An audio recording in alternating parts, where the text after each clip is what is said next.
Bismillahirrahmanirrahim. Assalamualaikum warahmatullahi wabarakatuh.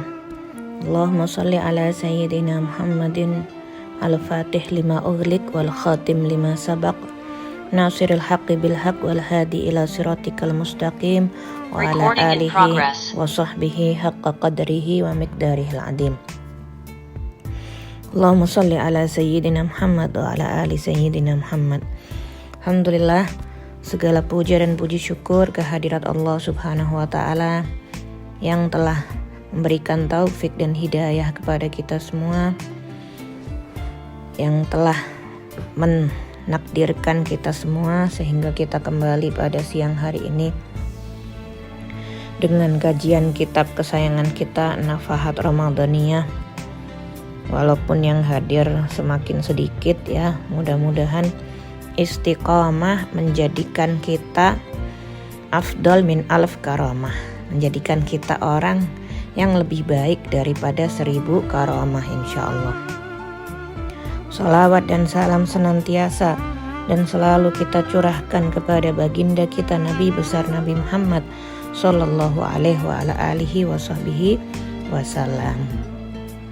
Alhamdulillah kita udah memasuki bab yang kesekian, Masya Allah, yang gak lama lagi insya Allah bakal khatam.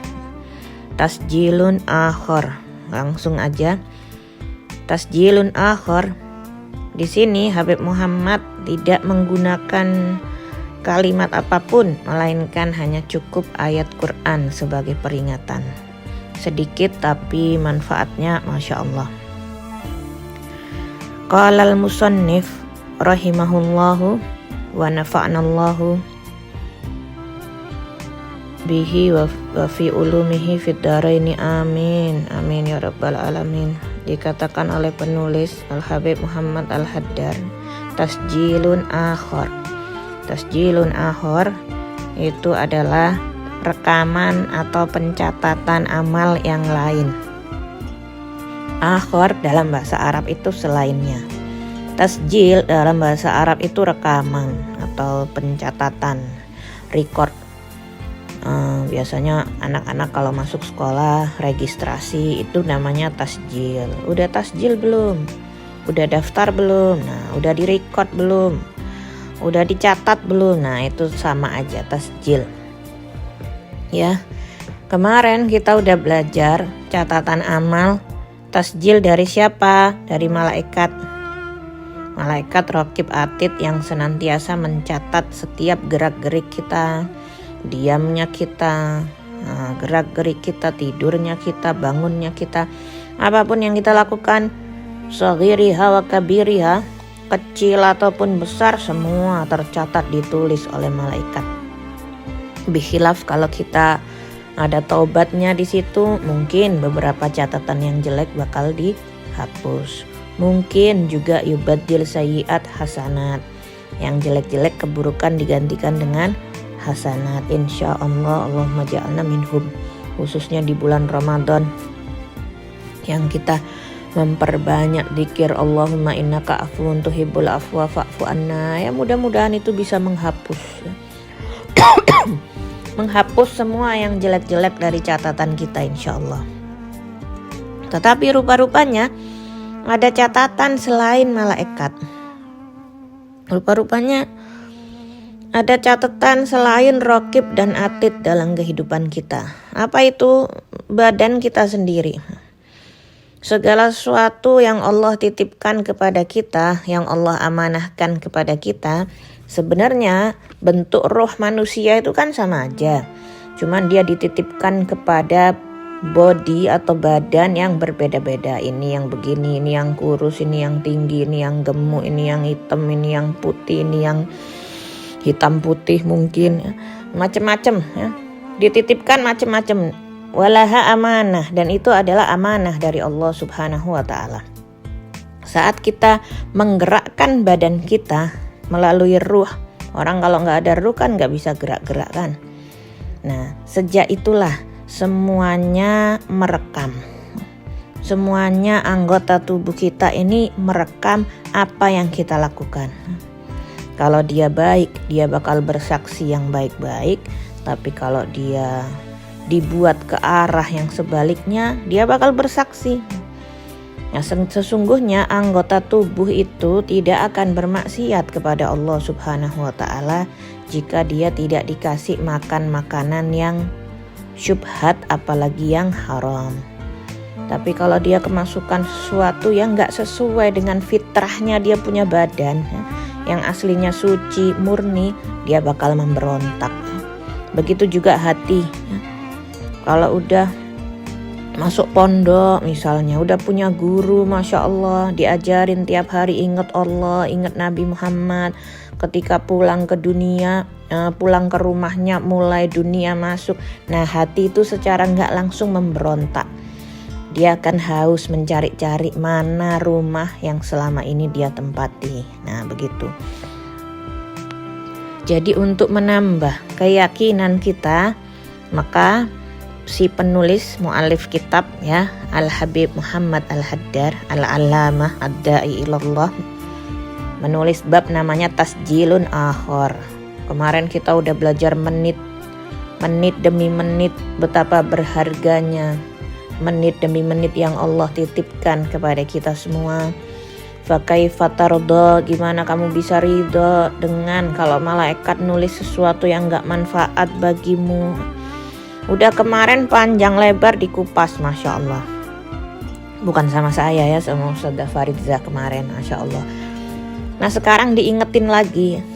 Di samping catatan malaikat, di samping menit-menit, kita diingetin lagi bahwa ada sesuatu yang merekam. Tasjilun akhor, pencatatan yang lain atau rekaman yang lain. Al-yauma nakhtimu ala afwahihim, pada hari itu aku Allah Subhanahu wa Ta'ala akan menutup mulut-mulut mereka. Nakhtimu ala afwahihim, selesai tugasnya mulut bicara itu khatam, udah selesai ya. Wa tukallimuna aydihim, wa tukallimuna aydihim, dan akan berbicara kepadaku ya, kepada Allah siapa? Tangan-tangan mereka, aydihim.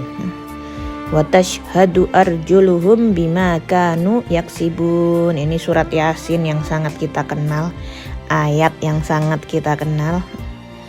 Wa tashhadu arjuluhum, dan akan bersaksi. Siapa yang bersaksi? Arjuluhum, kaki-kaki mereka. Bima kanu yaksibun, dengan apa yang telah mereka perbuat. Mulut dikunci, udah selesai. Di dunia tugasnya mulut bicara, di akhirat gak ada, dikunci.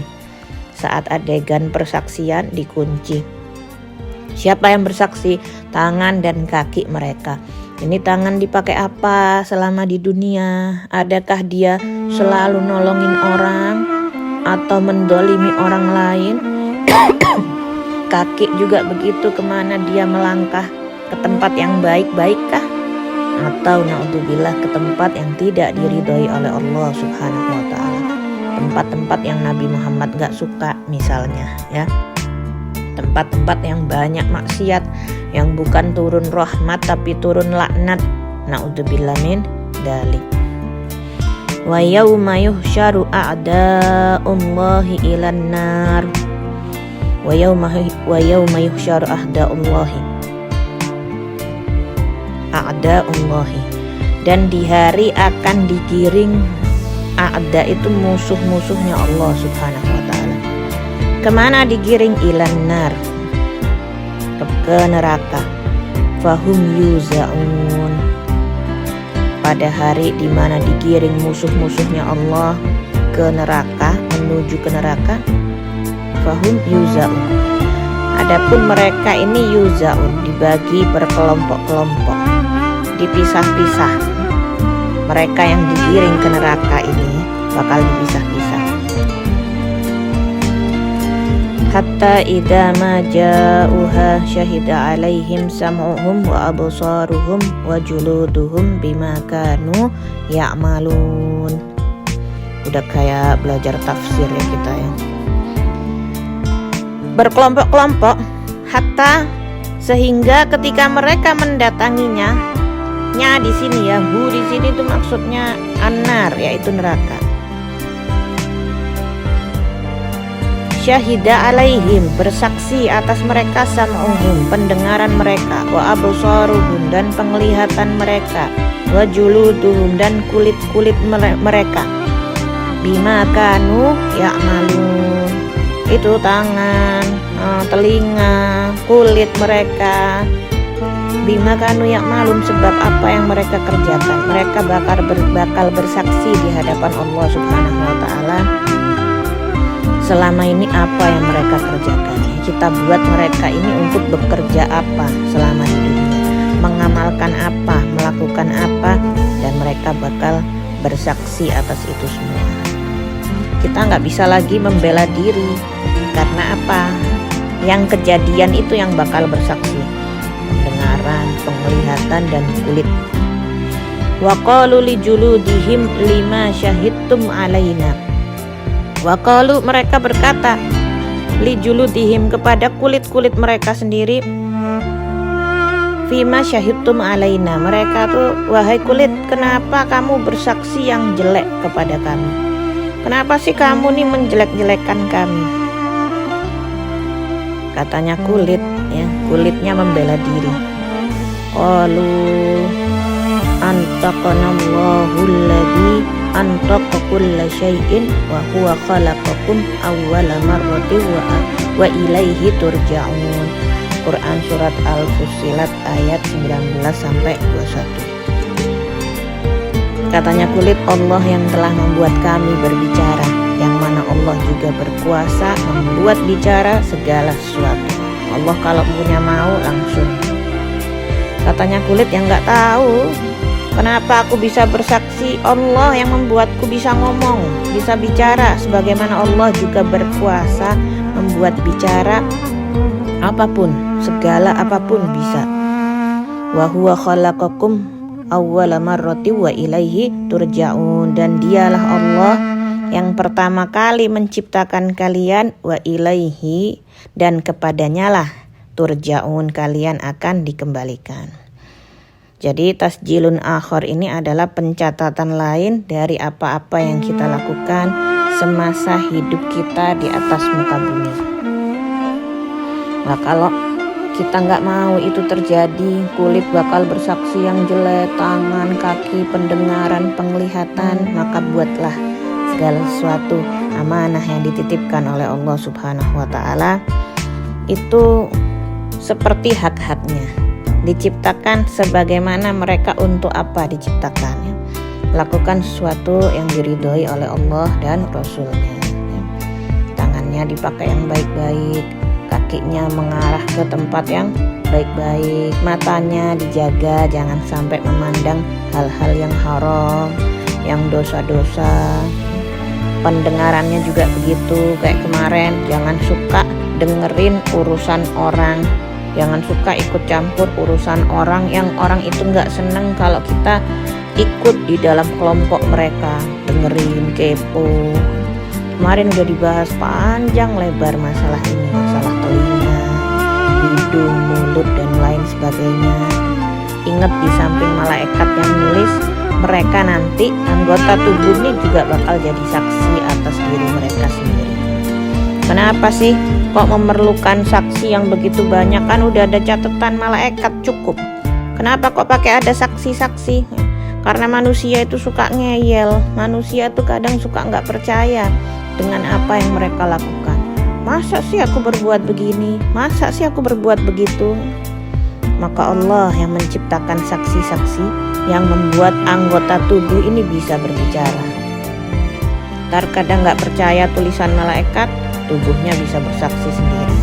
Mudah-mudahan Allah menyelamatkan kita semua, insya Allah. Amin amin ya rabbal alamin.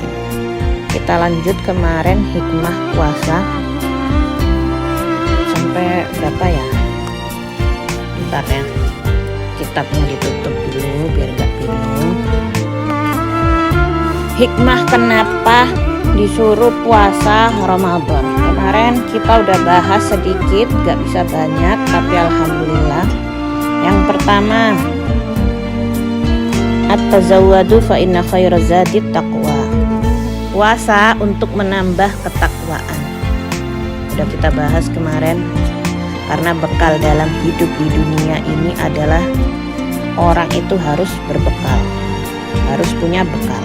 Dan sebaik-baiknya bekal kehidupan dunia adalah takwa. Kemarin kita udah bahas. Dan Allah mewajibkan puasa Ramadan la'allakum tattaqun, untuk mendapatkan ketakwaan tersebut.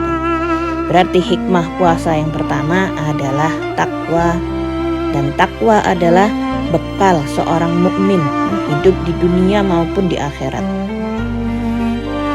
Kemudian yang kedua, puasa hikmahnya adalah melatih kesabaran. Kemarin udah dikasih tahu sabar itu apa sih?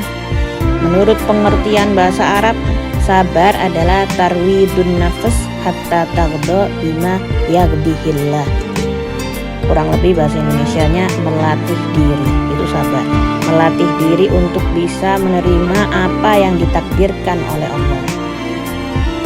Kita dapat musibah, kita dapat cobaan, kita dapat cacian misalnya. Itu semua kita berpikir bahwa nggak akan semua itu terjadi kalau tidak ditakdirkan oleh Allah. Sudah kodoknya, udah ketentuan dari Allah. Maka belajar menerima, kita sanggup menerima semua itu, ini namanya sabar. Nah, orang kalau udah melatih dirinya untuk menerima, maka langkah kedua adalah tawakal kepada Allah Subhanahu wa ta'ala. Kemarin kita udah kaji, wa huwa syahrus sabr, Ramadan itu bulannya kesabaran, wa sabr sawabuhul jannah, dan sabar pahalanya adalah surga. Tidak ada pahala yang lain untuk orang-orang sabar kecuali surga. Makanya kalau udah masuk Ramadan, masuk sekolah sabar, keluar dari Ramadan, harus bertambah kesabarannya, harus lulus uji kesabaran apapun. Ramadan keluar, Ramadan tambah marah-marah, ini salah sekolah. Sekolahnya di mana nggak tahu. Sebab masuk Ramadan sama kayak orang masuk ma'hadus sabr, pondok sabar, di mana pahalanya bighairi hisab. Terus kita udah kaji kemarin. Terus kenapa belajar sabarnya kok pas lagi puasa? Kenapa kok nggak pas lagi kenyang? Kenapa belajar sabarnya mesti di Ramadan, mesti dibarengin dengan puasa? Ada hikmah di balik itu semua. Karena orang kalau udah lapar itu nggak sabar biasanya. Kalau kita kenyang, kita disuruh sabar mudah. Bayangin kalau lagi nungguin orang lama, nggak ada makanan, nggak ada apa-apa, pasti gelisah ya kan. Tapi kalau dikasih perbekalan, dia enjoy aja. Ada HP, ada makanan, udah. Orang kalau ketika kenyang disuruh sabar mudah, tapi kalau ketika lapar disuruh sabar sulit. Karena saat sulit seperti ini kita bisa mengendalikan, maka jawabannya nanti kalau udah nggak puasa di bulan-bulan lain apalagi, justru pasti kita bisa lebih mengendalikan emosi. Kenapa? Saat puasa aja lapar kita bisa sabar, apalagi 11 bulan yang lain, apalagi di luar Ramadan. Udah gampang, istilahnya udah sangat mudah. Karena yang sulit udah kita lalui, sekarang ntar tinggal yang mudah-mudah. Makanya kosongnya perut itu adalah sebab utamanya kita untuk mengendalikan amarah. Tapi kalau udah biasa perut kosong, udah biasa mengendalikan, maka inilah orang-orang yang berhasil. Kemudian hikmah puasa yang ketiga adalah iltizam syukri lil mun'im. Hikmah puasa yang ketiga itu supaya syukur kepada pemberi nikmat al-mun'im, yaitu kepada Allah Subhanahu wa ta'ala. Kan Allah sendiri yang berfirman, walitukmilul iddata walitukabbirullaha ala ma hadakum la'allakum tashkurun. Ya, puasa kalian itu berpuasa agar kalian bersyukur. Kita ini puasa, istilahnya itu puasa yang disengaja. Ya emang mau puasa disengaja. Yang juga enak-enak kadang puasanya, Masya Allah, puasa nggak kerasa. apalagi orang Indonesia, cuman cepet puasanya, sekitar 13 jam. Puasa secara disengaja itu pun kita lalui secara enak. Sebenarnya tantangannya tuh biasa aja, hampir cenderung tidak ada tantangan yang berarti. Ada orang puasa itu puasa darurat dan memang mengharuskan puasa, memang harus puasa. Kayak Nabi Muhammad dulu kalau nggak dapat makanan di rumah istrinya puasa, ya mau gimana lagi, nggak ada makanan. Kalau kita bukan puasa karena nggak ada makanan, memang kita sengaja puasa. Seperti saudara kita yang ada di Gaza, itu nggak nunggu Ramadan pun mereka puasa. Mau nggak mau darurat harus puasa. Nah kita nih alhamdulillah dikasih rezeki oleh Allah Subhanahu Wa Taala, dikasih kenikmatan oleh Allah Subhanahu Wa Taala. Menjalani Ramadan itu nikmat, beda dengan Ramadan mereka. Kapan mau makan ya. Nah, masuk kita 1 bulan Ramadan ini, di mana kita diperintahkan oleh Allah untuk merasakan apa yang dirasakan oleh orang miskin. Kenapa? Agar kita bisa bersyukur. Nah itu poinnya, la'allakum tashkurun, supaya kalian jadi orang yang syukur. Orang tuh kalau nggak diambil kenikmatannya kadang nggak tahu syukur. 11 bulan makan terus, kalau nggak ada puasa nggak pernah tahu seberapa menderitanya orang miskin ya. Kayak kemarin ceritanya kakek-kakek jualan sampai berantang, rotinya nggak laku, cuman dapat uang 5.000. Orang-orang yang seperti itu, kita merasakan penderitaan mereka, dari situ kita bisa bersyukur. Alhamdulillah selama ini kita nggak pernah kekurangan makanan. Puasa loh enak-enak aja sebenarnya.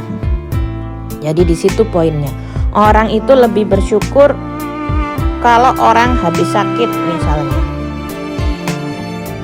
Sakit dia, oh masya Allah mengeluh luar biasa. Setelah sakit lalu dia sembuh, dia akan bersyukur. Kan gitu kan? Begitu tidak enaknya orang sakit itu ternyata, sehingga saat sehat dia bersyukur, dia jaga kesehatannya. Jadi membuat dia jadi orang lebih bersyukur ketika kapan? Ketika dia sembuh. Nah itu intinya. Nah kita tidak diperintahkan miskin untuk tahu nikmatnya kemudahan dari Allah. Kita tidak diperintahkan untuk jadi miskin biar tahu nikmatnya gimana orang punya rezeki, punya harta. Gak ada perintah jadilah miskin 1 bulan ya, tapi apa? Kita cuma diminta untuk puasa. Metode yang dipakai oleh Allah Subhanahu Wa Taala puasa, supaya kamu syukur, merasakan laparnya orang yang tiap hari lapar, kemiskinan yang menanti orang miskin tiap hari ya, gak ada makanan, bingung besok makan apa, malam makan apa ya. Kita disuruh kayak mereka, nahan dari pagi, siang, sore gak boleh makan, nahan. Jadi kita tahu, oh ini rasanya orang menahan lapar. Itu pun mungkin awal-awal Ramadan. Sekarang kalau udah 10 hari kedua, 10 hari ketiga udah nggak kerasa lagi, kayak udah biasa. Badannya udah mulai adaptasi. Subhanallah ya. Jadi kita tahu, oh gini rasanya nahan lapar. Begitu kita buka puasa, langsung seneng girang, udah seharian gak makan. Itu pun kita buka puasa masih bisa makan yang enak-enak ya. Allah kasih kemudahan memilih makanan kita sendiri. Mau buka apa? Ya Allah, nikmat puasa kita nih, nikmat di atas nikmat. Banyak orang yang gak tahu, saudara kita tuh makan rumput dimasak karena gak tahu apa yang mereka makan. Kemudian kita mikir, ya Allah, kita buka puasa enak-enak tiap hari, gimana keadaan saudara kita yang puasa tiap hari dan itu bukan kehendaknya, tapi keadaan yang membuat mereka begitu. Nah, kalau kita berpikir seperti itu terus, maka akan nambah syukur. Nah, itulah hikmah puasa. Kita jadi orang yang bersyukur. Orang setelah bulan Ramadan kalau tambah syukur, ada bonus satu lagi ya, dari Allah Subhanahu wa Ta'ala. Udah nambah syukur, dia akan menghargai orang yang lapar. Dia tidak akan menyia-nyiakan orang miskin, menghargai orang miskin karena pernah merasakan apa yang mereka rasakan. Subhanallah. Kemudian hikmahnya yang keempat adalah tazkiyatul akhlak. Takwa itu sempurnanya dengan akhlak yang baik. Kan dikatakan fattaqwa malakul akhlak. Takwa itu adalah pengendalinya akhlak. Yang membuat seorang hamba berakhlak yang baik adalah ketakwaan tersebut. Dan yang membuatnya meninggalkan akhlak yang buruk adalah ya ketakwaannya tersebut. Dia jadi baik karena dia takwa. Dia ninggalin yang buruk karena dia orang yang bertakwa. Dan akhlak itu adalah paling beratnya timbangan seorang mukmin nanti. Sebagaimana Rasulullah Shallallahu Alaihi Wasallam bersabda, tidaklah lebih berat timbangan seorang mukmin di hari kiamat seperti akhlak yang baik. Orang tuh yang bedain gak ada bedanya sebenarnya. Punya hidung satu, punya mata dua, punya rambut, punya telinga, casingnya tuh sama. Kayak kita beli casing HP, intinya sama, kotak gitu aja, panjang, model-modelnya aja lain-lain gitu kan, intinya casingnya sama. Yang bedain seseorang itu cuman akhlaknya. Kita tahu, oh ini orang baik, ini orang begini begitu. Yang bedain adalah akhlak. Kalau di sisi Allah, inna akramakum indallahi atqakum, yang paling mulia di antara kalian adalah takwanya. Kalau di sisi manusia, apa yang bedain akhlaknya. Semakin berakhlak seseorang, semakin mulia. Dan Allah Subhanahu wa Ta'ala itu gak suka dengan orang muslim atau hambanya yang fahish, yang badi. Apa itu? Badi itu yang mulutnya kalau ngomong jelek. Seorang yang badi itu akhlaknya buruk. Sebagaimana riwayat menyebutkan, orang kalau sudah mulutnya nggak bisa dijaga, suka ngomong nggak bener, tempatnya itu di neraka. Na'udzubillah min dzalik. Nggak cuman itu, tempatnya di neraka yang paling eksekutif, alias apa?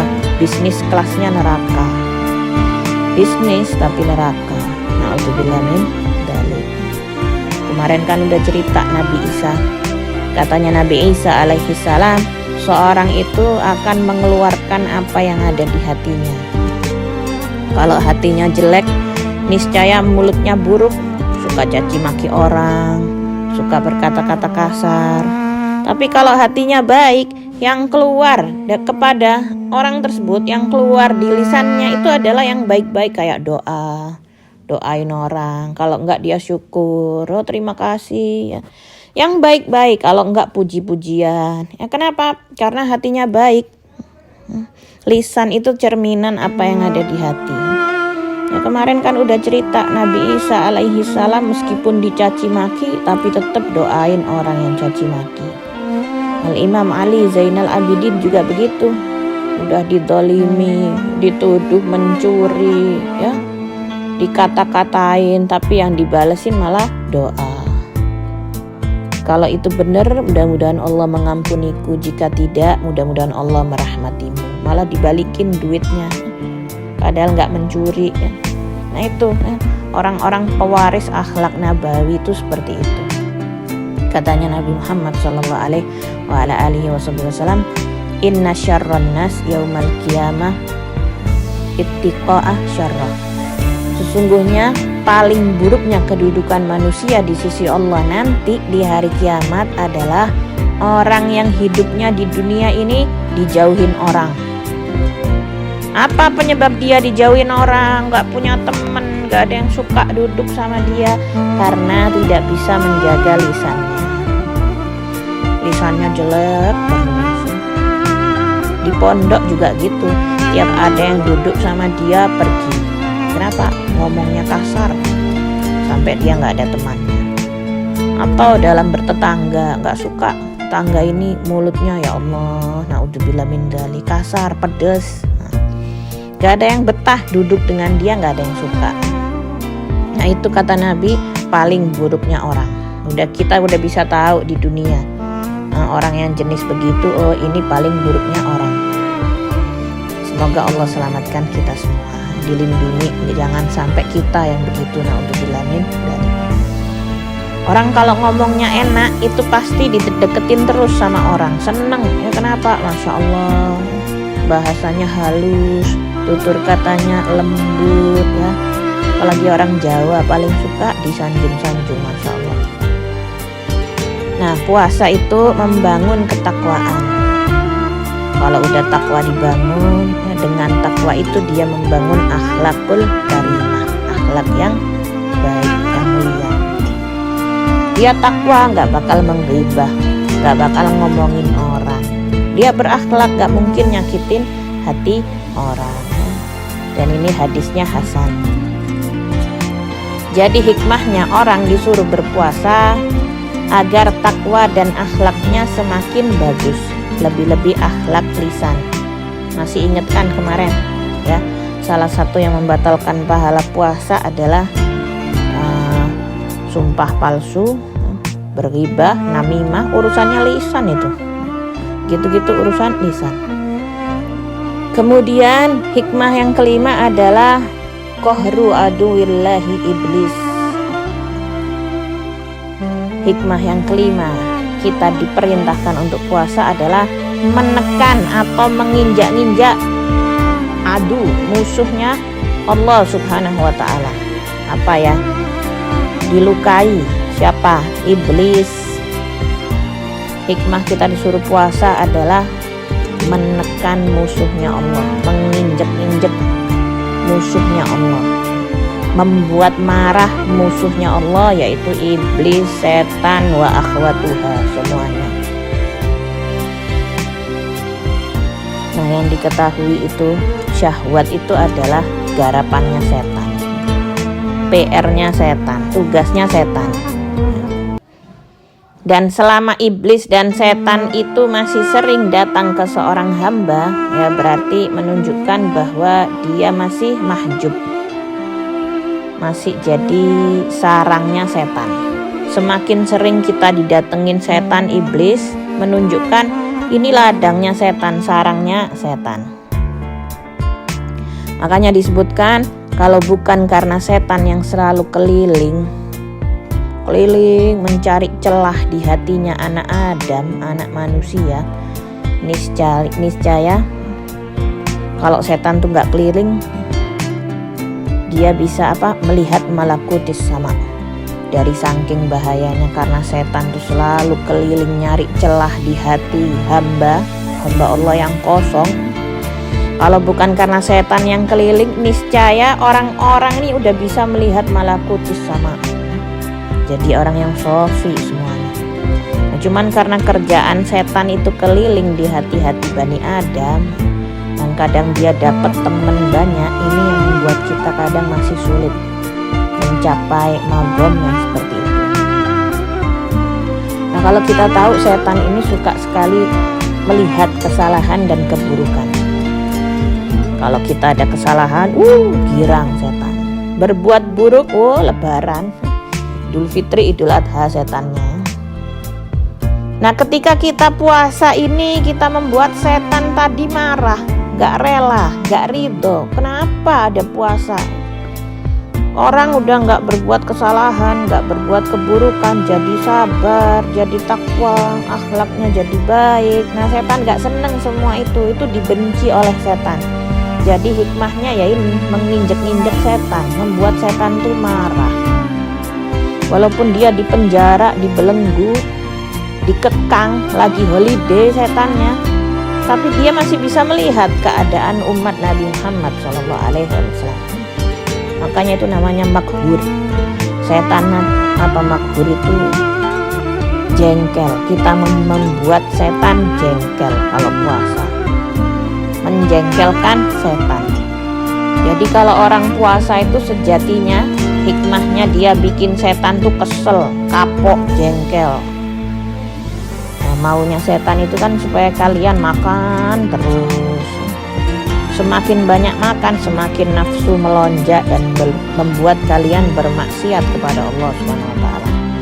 Yang membuat syahwat naik itu salah satu faktornya adalah makanan. Nah, kalau sudah dibuat lapar, syahwatnya itu lemas. Di situ setan udah nggak punya peran lagi, ya sudah. Artinya kamu puasa, secara otomatis engkau sudah membuat marah setan. Alhamdulillah, mudah-mudahan terus ya. Kemudian hikmah yang keenam adalah kasrun nafas, melukai hawa nafsu. Orang kalau puasa itu belajar untuk menginjak-injak atau melukai hawa nafsunya sendiri. Itu hampir mirip dengan yang pertama. Kalau kita ingat ya, lita'abbud dan lain sebagainya, penjelasannya tuh hampir mirip. Melukai hawa nafsu, melukai setan, ya sama aja.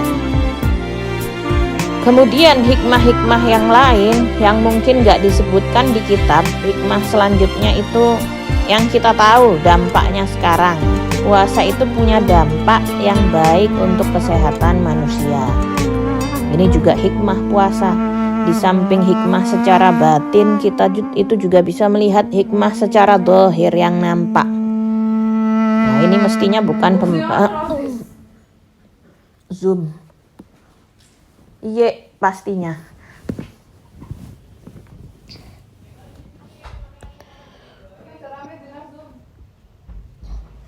Ini hikmahnya ya. Nah, biasanya tuh paling nggak suka kalau zoom diganggu, subhanallah, hilang semuanya. Jadi puasa itu punya dampak yang baik buat kesehatan. Ya, mestinya yang kalau ngomong kesehatan ini bukan pembahasan ulama, ya. Ini pembahasannya kedokteran. Ya, tapi untuk supaya kita yakin, nah puasa nih semakin tahu hikmahnya, kita semakin kagum dengan syariat, semakin senang menghamba kepada Allah Subhanahu wa taala. Jadi puasanya bukan karena terpaksa, tapi memang tahu keindahan syariat. Ya, makanya kita harus tahu, belajar hikmah-hikmah di balik diperintahkannya satu perintah oleh Allah Subhanahu wa taala. Ini sudah banyak kan terbukti puasa itu bikin sehat, iya. Yang jelas ilmu kedokteran menyebutkan orang yang puasa ini mempunyai manfaat yang sangat banyak, bahkan bisa menjadi obat untuk penyembuh penyakit-penyakit yang bahkan tidak bisa disembuhkan. Makanya itu Rasulullah SAW bersabda, sumu tasihhu, puasalah niscaya engkau sehat. Hadisnya terkenal, riwayat Imam Ahmad wa Tabrani, ya. Jadi ini semua tadi adalah hikmahnya kita disuruh puasa. Kenapa Allah suruh puasa? Banyak hikmahnya. Semoga kita semakin yakin dan semangat untuk menjalankan ibadah puasa. Amin amin ya rabbal alamin. Orang kalau tahu hikmah puasa itu sebenarnya banyak. Ada kitab namanya Hikamut Tasyrik, isinya hikmah-hikmah disyariatkan,